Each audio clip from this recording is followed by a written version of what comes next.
Welcome to the Shyamcast. My name is Brett, My name is Shyam. and we're glad you could be here with us today. So this conversation is going to be a continuation of the conversation from the last episode, where we spoke about the three modes of material nature. And the three modes of material nature are sattva, mode of goodness; rajas, the mode of passion; and tamas, the mode of ignorance. And specifically today, we're going to be speaking about determination, and determination having to do with these three modes of material nature.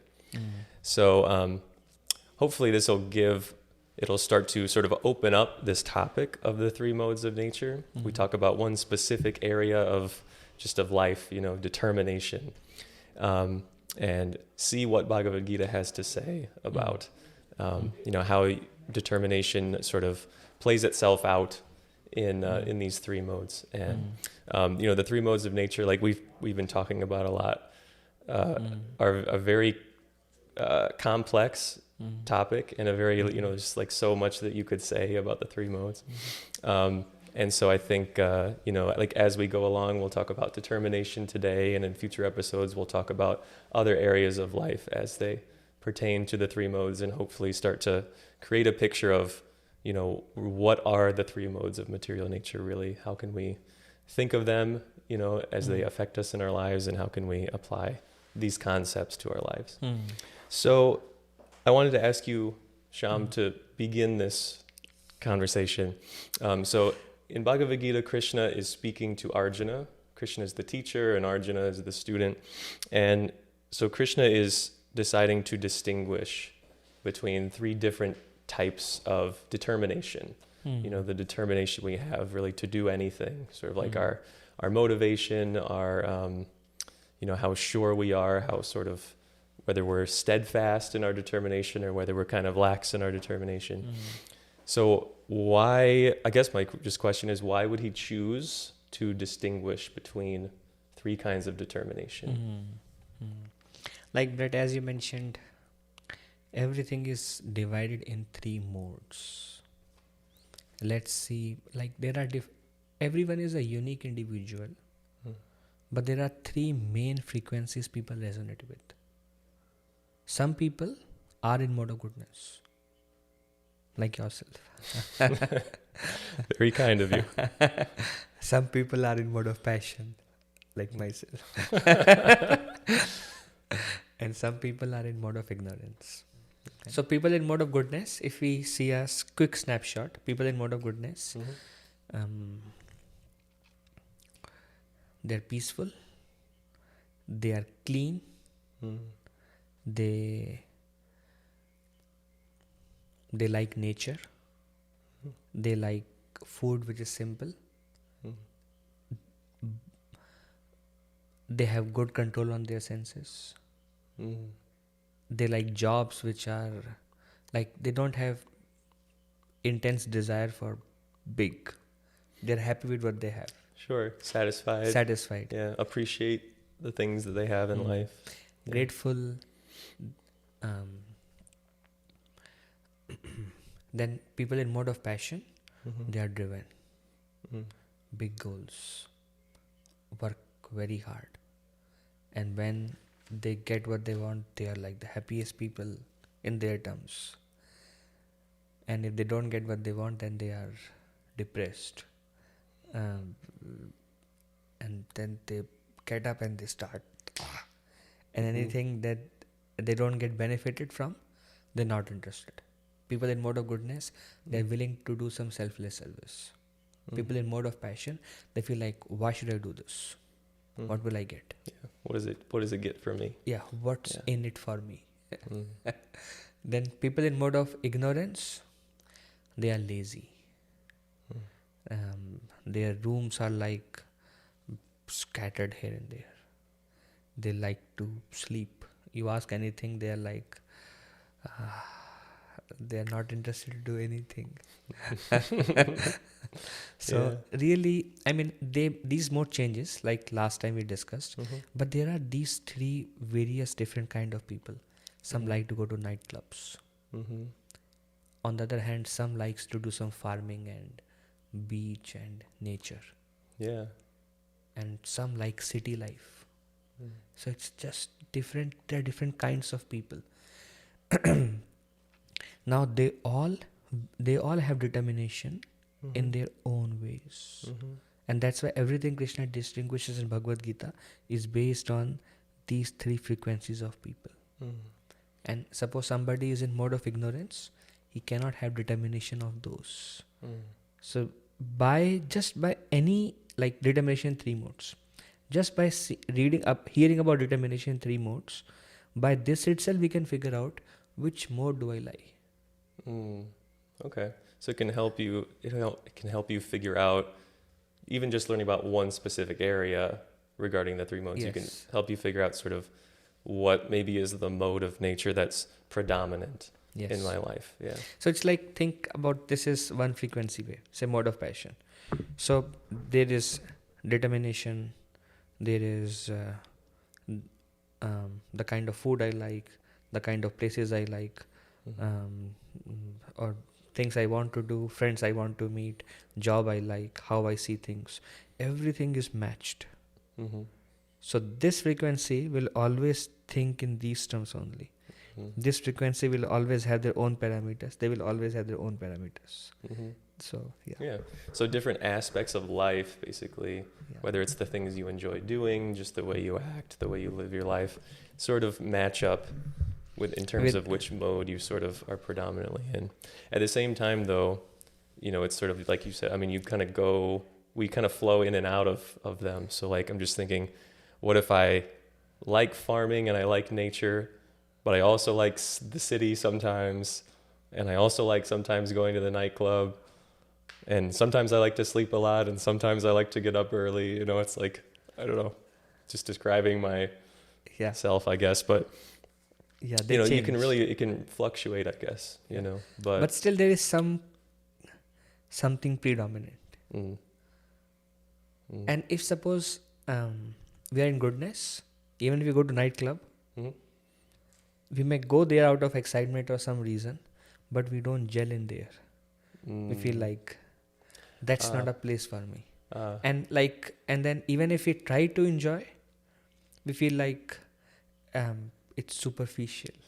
mhm, It's something I'm forcing myself to do just to be with others. But it's not a calling. But Yeah. when you do things that is acting according to your nature, then you feel like, wow, this is wonderful. So your nature will still work no matter which environment you go in. Yeah, you used the word frequency, which I think is really helpful in this regard. It's like just, we use the word vibe a lot, now these days.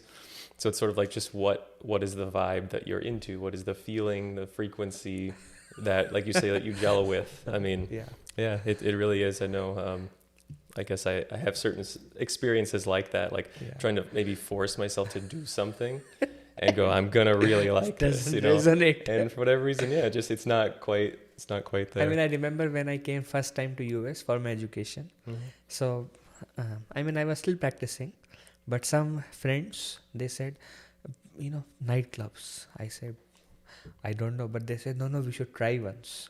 So I went there. Everyone is dancing and drinking. And then my friends were dancing. They asked me to dance. It was so weird. And then, we came out at midnight. Then they said it was so nice. And I was feeling exactly, it was nice. But internally I was feeling very dissatisfying. Mm. Like you cannot, even if you are there, you cannot gel in. Mm. Yeah. And I guess, just before we get into these verses, I think one thing, again, I think it's important just to point out is that like these three modes are like forces of nature. You know, it's not necessarily like it's not like your identity, I guess, is what I'm trying to say. It's not like if you're in goodness, passion, or ignorance, it's not like this is just who I am. I'm just a ignorant person or whatever. It's like this is sort of like the predominant force that's acting upon me, or the mixture of these forces that are acting upon me. And there are sort of ways in which you can act to go sort of up or down. This perfect. ladder. Very good reflection. We belong to neither. We are pure. But these different forces act differently. and different people act based on the nature that is within them. Mm. But once we become free, then we are all on a spirit level. We are all beyond this. Mm. But influenced by... Very good. So let's get into some Bhagavad Gita. Yeah. So we're going to be looking at 3 verses today from the 18th chapter, which is the final chapter of Bhagavad Gita. And in this chapter, so, again, Krishna is the speaker. He's speaking to Arjuna, who is serving as his student in this case. And so one of the last things he does is he goes through many different topics with regards to the 3 modes of material nature. So these 3 verses, we'll just kind of read each one, discuss a little bit about them. So we'll start with verse 33 from the 18th chapter. So it starts out with, O son of Pritha, that just means Arjuna. So, O son of Pritha, that determination which is unbreakable, which is sustained with steadfastness by yoga practice, and which thus controls the activities of the mind, life, and senses, is determination in the mode of goodness. So, mode of goodness. Sounds nice. Let's go in it. So, he calls it unbreakable, this determination. When you are determined in the mode of goodness, you cannot be swayed one way or the other, right? It's like you've determined that I'm going to do this, and it's just like a fact. It's not even like I'm going to do this. It's, or like, maybe I do this, I plan to do this, it's like a definite statement, right? This thing will happen. So I wanted to ask you, I guess, first of all, he talks about it's sustained by yoga practice. So yoga practice would be an essential ingredient then in determination in the mode of goodness, or really just in the mode of goodness in general. So can you talk a little bit about that? Like, what is the yoga practice that he's referring to? Well, yoga, when Krishna says yoga, Krishna says one who remembers me within his heart. He's a yogi. Wherever Krishna refers to yoga, it's like with time the definition of yoga changes. Now people think yoga is physical exercise. So people think, well, Krishna is telling we should do some physical exercise, which we should do to keep ourselves, maintain ourselves. But the yoga which Krishna is referring in Bhagavad Gita is the yoga of remembering him. So people in mode of goodness, they are determined to practice bhakti, loving devotion, or remembering him. Like, they will be like, this is what I want to do. They are determined, and that's what Krishna says, steadfast in yoga practice. They are determined to sustain or to maintain this yoga practice of remembering me. So remembering God, Remembering God, the Supreme. or serving him, Yeah. or trying to do something that connects us to him. Mm. And they control their mind, senses from things that deviate them from him. So controlling the mind and the senses then. So, I guess, does that mean forcing things out of your mind, for example? Would that mean, like, I guess I'm wondering, what does controlling the mind refer to? Like, what does that really mean? Is it like sort of like exercising some force on your mind? What is that? So they are naturally not inclined in that direction. They're naturally determined to make their life spiritualized. And for them, this determination of not giving into things that are detrimental to them, it comes to them naturally. Whereas in mode of passion, see, the thing is, we are all practicing, but we know what is right, and we are trying to do what is right. For us, there is some force required to do not do what is wrong, and that's training. But for people who are in this mode, they are naturally determined to not go in that direction. It's like because they are in knowledge, Mode of goodness is in knowledge. They know the reaction of it. And mind and senses, of gratifying the mind and senses, is a quality of passion. So they don't have that desire. They are peaceful internally. So they are naturally inclined in that direction. So like in mode of passion, they are inclined in this direction, but those who want to become spiritualized, they kind of fake that determination. And that's needed to come to this mode. So if I find myself just feeling like I kind of just want stuff for me, I kind of just want to get more stuff, I want to feel good in different ways. So you say like you sort of pretend, or almost like, well, maybe not pretend, but like you say Control. like if you decide I don't want it to be this way anymore. Like Yes. I want to start helping people more, or I want to do things that are better for myself.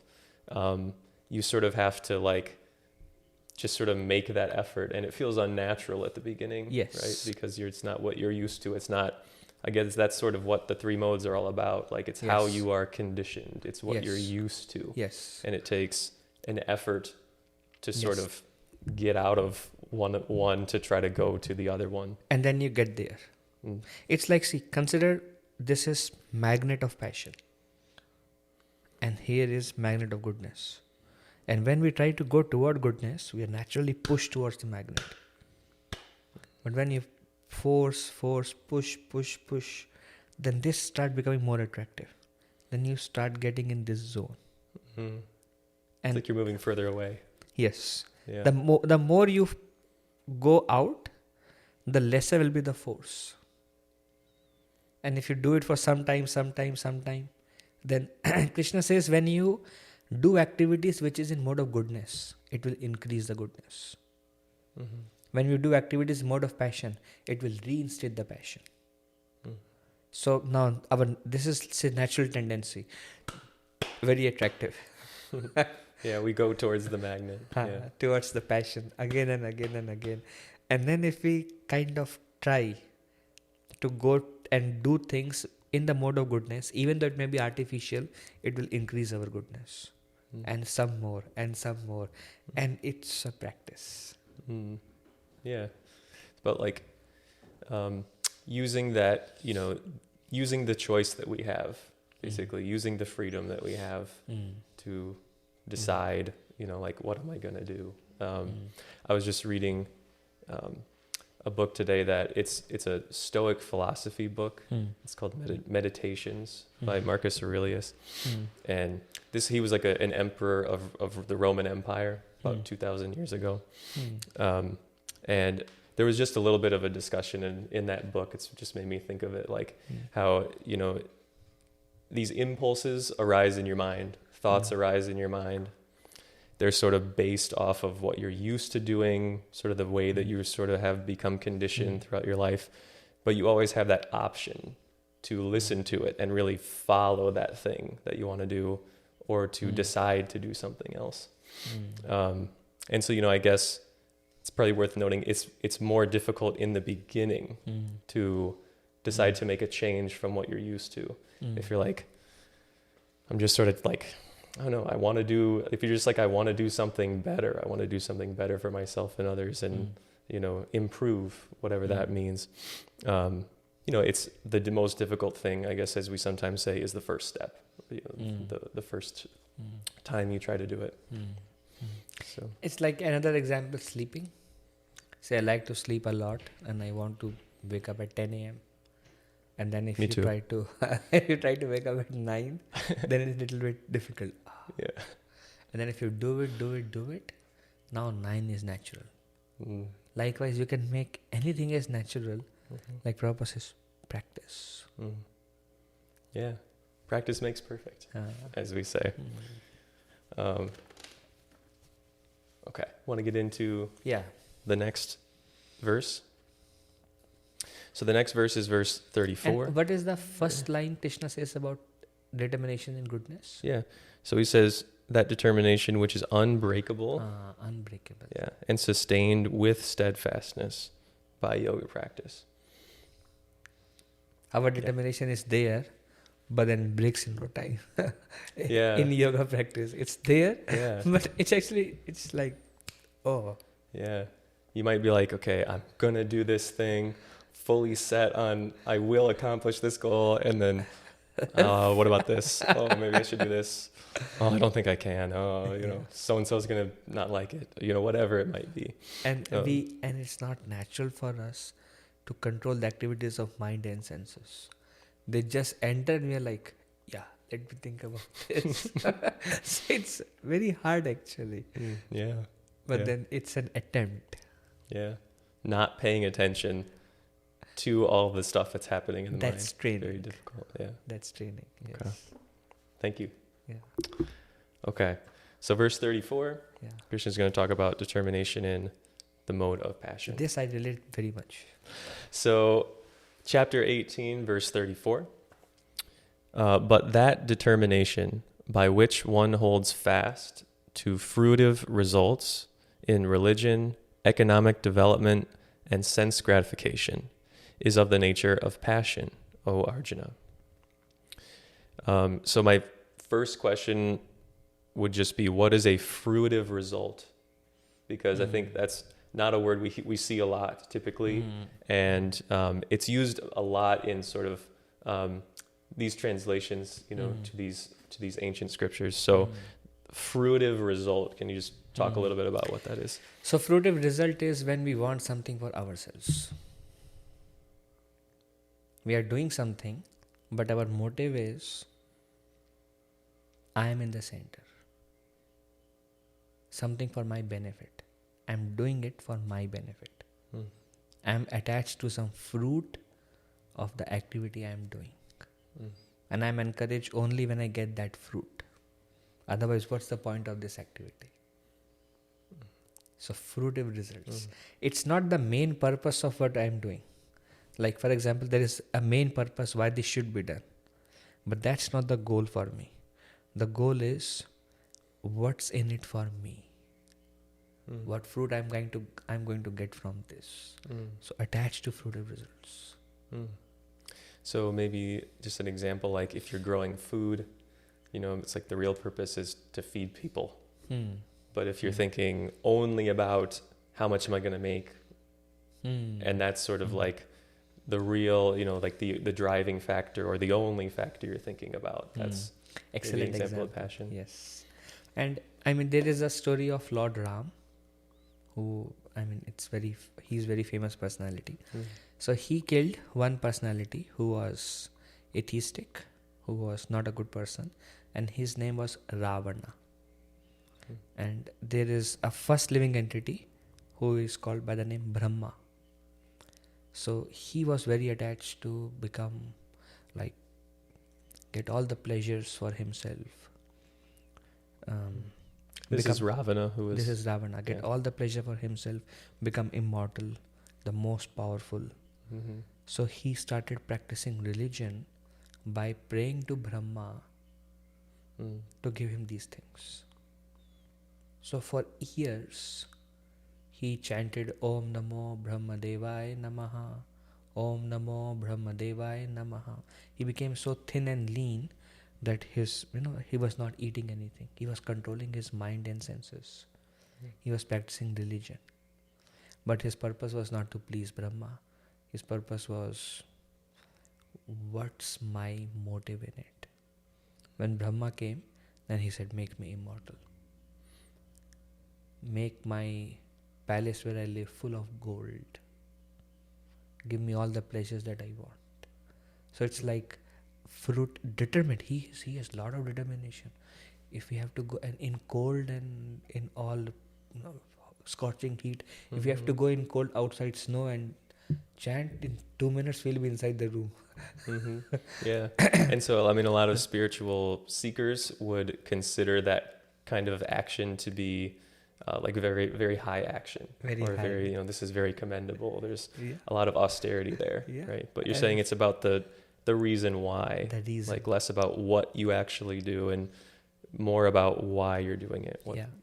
People in passion and goodness both have very high determination, but both have different motive. Like big businessmen, for example, they are driven to become, say, the richest person or very successful. And they eat very little, they sleep very little, they are fully focused, they don't waste time, Mm-hmm. they're determined to what they want to achieve. And then we see spiritualists, they also have those habits, like Srila Prabhupada, eat very little, sleep very little, but they're determined to serve the Lord. But determination both have, but one is attached to fruits of their action. One is attached to the practice of yoga. Yeah. And so in the verse, the first part, it says, they're holding fast, right? When you're holding fast, like to the results, to the fruit of results, or basically when you're like attached or clinging to just trying to get the results of those, of the things that you're doing. I guess, that stands out to me. We talked a little bit last time, like the mode of passion has a lot to do with clinging and attachment and sort of, being bound. Like if you're grabbing onto something, even though you're the one that's grabbing onto it, you're still sort of stuck with it, right? Because you can't let it go.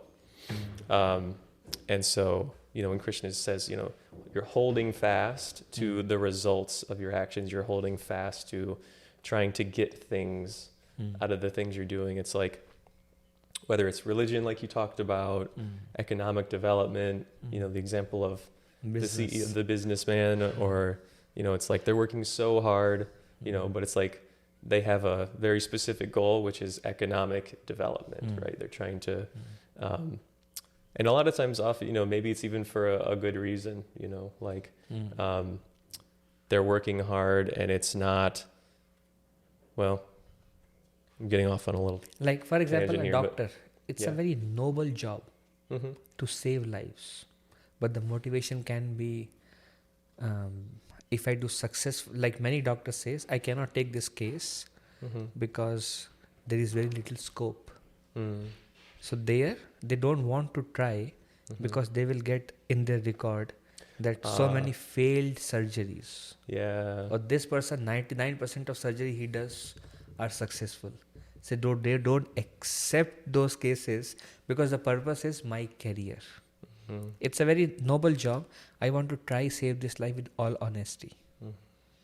But no, is it beneficial or is it harmful for my career? Yeah. So kind of an unfortunate part of the medical field at the moment, just what I was thinking of earlier, Prabhuji, like just the example of a business person, it's like if their goal is just to make money, for example, or to increase their wealth, they want a bigger house or something, we call that mode of passion.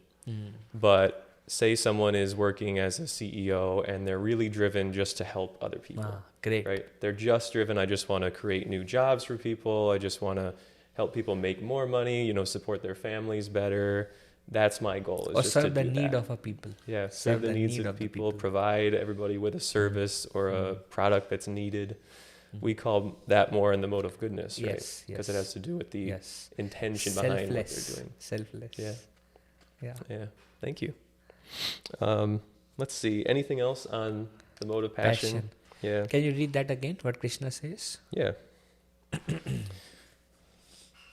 So that determination by which one holds fast to fruitive results in religion, economic development, and sense gratification is of the nature of passion. So holding fast to sense gratification. Yeah. What is sense gratification? Gratify the senses. Like There you have it. Yeah. The senses can be mind. Can be I want to gratify my eyes. I want to gratify my ears, gratify my nose, gratify my tongue, gratify my sense of touch. And I really want to do what I want to do. And I strongly hold anything comes in between me and my gratification. It's like you are the enemy of the day. And somehow get rid and do whatever it takes to get to what I want. And when I get it, so nice. So they are determined to get to the gratification of their senses. Again, determination is there. They are like, they, by hook or by crook, I need it. Again, determination, passion. See, everyone has determination except people, the next one. People have determination. But for me, or for selfless, or for a higher purpose. Yeah, it's definitely maybe worth noting, like you're talking about, like the strength. It's sort of like the how determined you are doesn't have as much to do with which mode you're in. It's more like What you like are determined for. what you're determined for. Yeah, you could be in passion totally and just be really determined. I have to get those things. Yeah. Like example, I was thinking, mode of passion. Now, I want to gratify my senses. Mode of goodness, he has opportunity, but then he focus on, no, this is not my goal. How can I serve? What can I do for others? That remains the focus, and he's not distracted by that. So he controls his mind and senses. Mode of passion, whatever the goal he's acting upon, that goes into the background. Oh, first I need to gratify my senses. Yeah. And I guess in the mode of passion, you're sort of exercising control in a different way than in the mode of goodness. Like, if in the mode of goodness, you're controlling the mind, the senses, sort of not letting anything, get in the way of this, this unshakable determination that you have on a particular goal. In the mode of passion, control is sort of used in the sense of like, I'm trying to control everything around me so that I can get the thing I want. Right? I'm trying to control how this works so I can get the best possible fruit from it and then pluck it and take it. Now, another thing I was thinking, different example. For example, a businessman, he's controlling his mind and senses. One person is determined to get mind and senses gratification. One person is controlling, but they both want something for themselves. I know some people, they give up they live away from their family because they are very driven for success. So it's like, the goal is me, and different ways they're determined.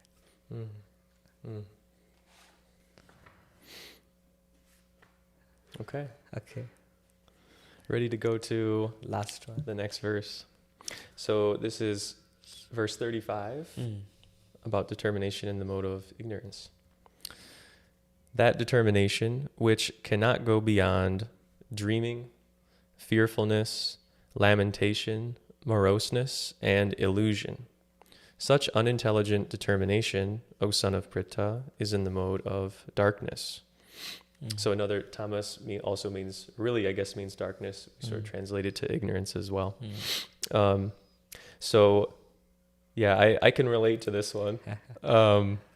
I guess, just what it makes me think of, like, if you have an idea that you want to do something, or you have a desire, I would like to accomplish something, whatever it might be, if it sort of never really gets put into action, and it's more of just dreaming about it, thinking about it, wouldn't that be nice, or that'll be nice when I do that, imagining people praising you for having done this thing that you haven't really done,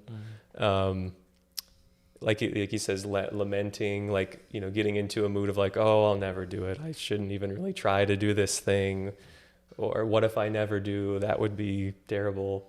All these states of mind we can get into when we really haven't done anything, like we really haven't done the thing that we want to do or taken any steps. It's sort of like the getting lost in the mind phase of the process.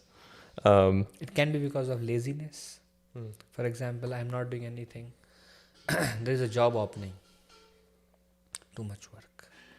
I don't want it. But then I want the money that comes from it. I want everything, but I don't want it because I'm just too lazy. It's difficult. So it's um, well, how would we think about it? I mean, it's like if I guess this is the reason why, ignorance, if there's like tiers for the three modes, and ignorance is Mm. the bottom tier, Mm. because in the mode of passion, though it's typically based in selfishness, Mm. there is still, like you say, there's still a determination to do things. There is Mm. still action. Mm. There's not an attempt to hurt anybody. It's really not usually about like, Mm. I want to like get rid of my enemies or whatever. It's just sort of, I just Mm. want what I want, Mm. Mm.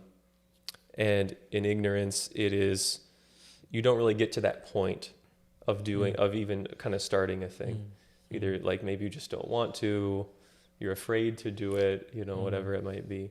Fear can be because what if I fail? Mm. See, my friends have done it. They were very successful. If I start, if I fail, what will they think about me? Many people don't do things because there's a fear of failure. Mm. So they give up doing only because they just want good image or fear. Mm. So they don't. Again, determination, ignorance. Determination, ignorance means no determination. Not doing anything. It can be out of fear.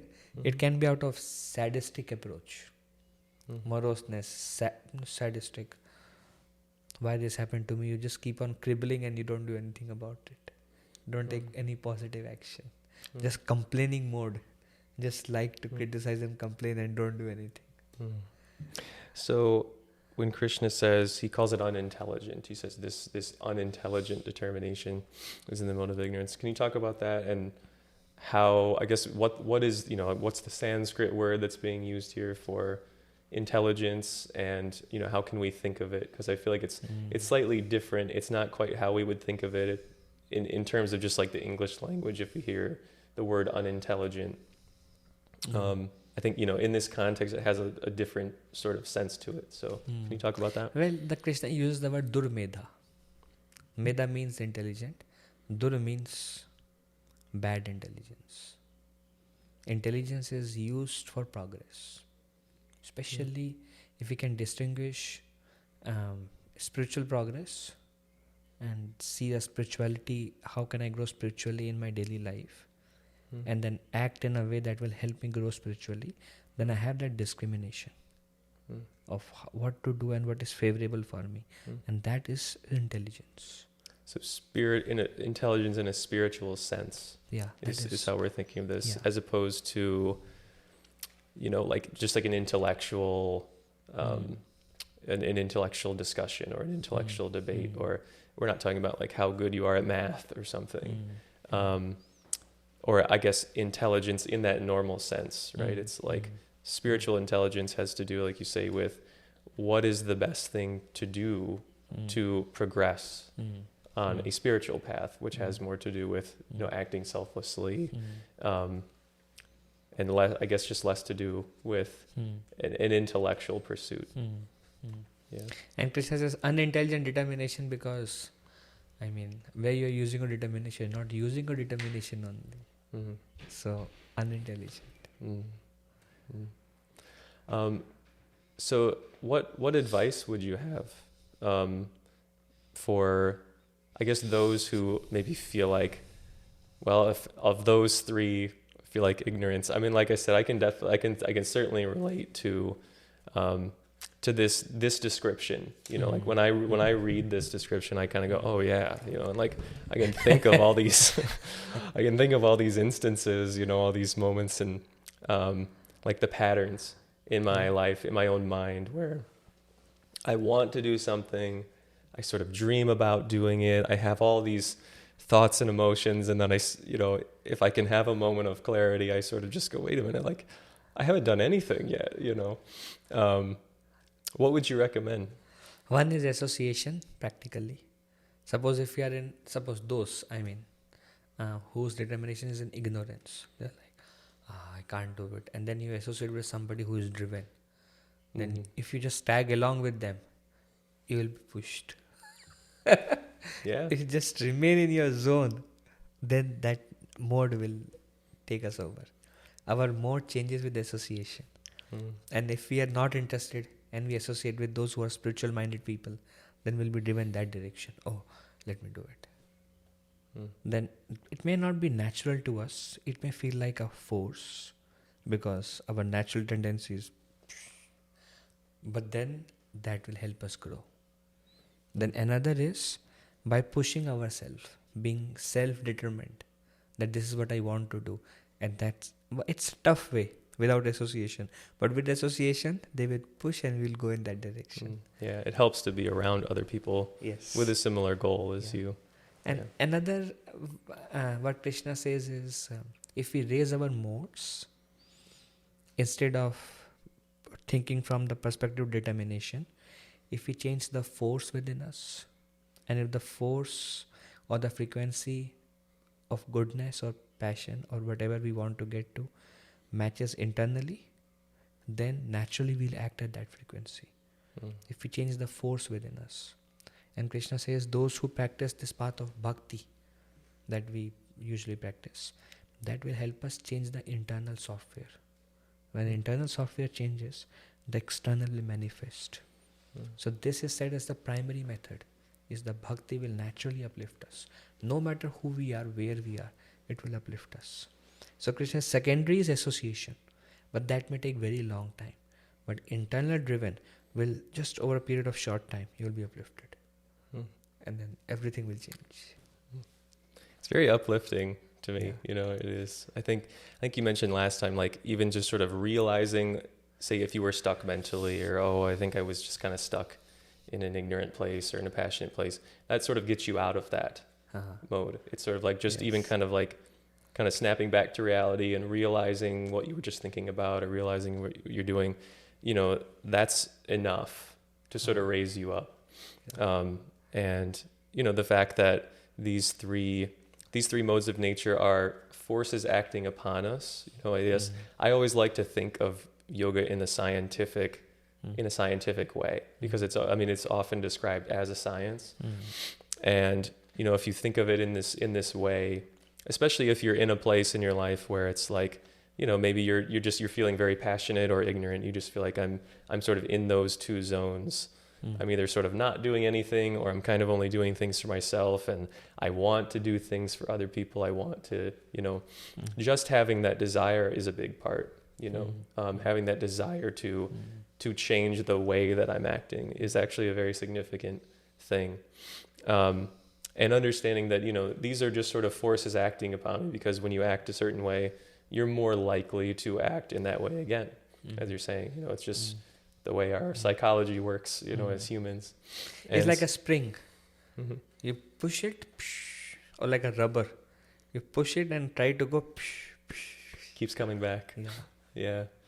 And so it's difficult. I guess like we talked about, the first steps are often sort of the most difficult thing. But if you get to any sort of practice where you're sort of doing it in the mode of goodness, that also reinforces itself. So it's like you act in a way that is helpful, and you'll continue to act in a way that is helpful. You'll start to enjoy that more and get a greater sense of pleasure out of that than you are getting from either acting for yourself or just sort of dreaming about, acting.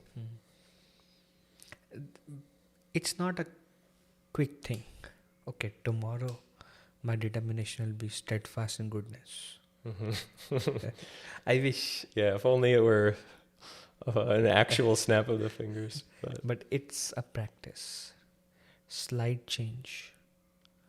Little bit more change. Internally, the path of bhakti. More. Over years we see, how much transformation. Because we are changing the internals. And externally, we'll go and push back, and we will be unsuccessful. We'll keep trying. But that internal is very powerful. If you just spend some time with your internals, with the path of bhakti, over a period of time, you won't even realize the change. The transformation is easy, but it is short when you focus at the right place. When you hit the right thing, then it will work. Otherwise, we see generally people in mode of ignorance throughout life, they will be like that. lazy, critical. In mode of passion, throughout the life, they will be like driven to attain results. Mode of goodness, people you see, throughout the life, they will maintain the same behavior. Mm. And they may not go beyond the mode of goodness also. So that's why it takes lifetimes to change these modes. But we all go through like the prominent mode. But this internal, in few years, can everything is external. Internally a line, we are just moving up the ladder, up the ladder, up the ladder. And we're like, done. So that's what we teach. Mm. Yeah. Well, thank you. Yeah.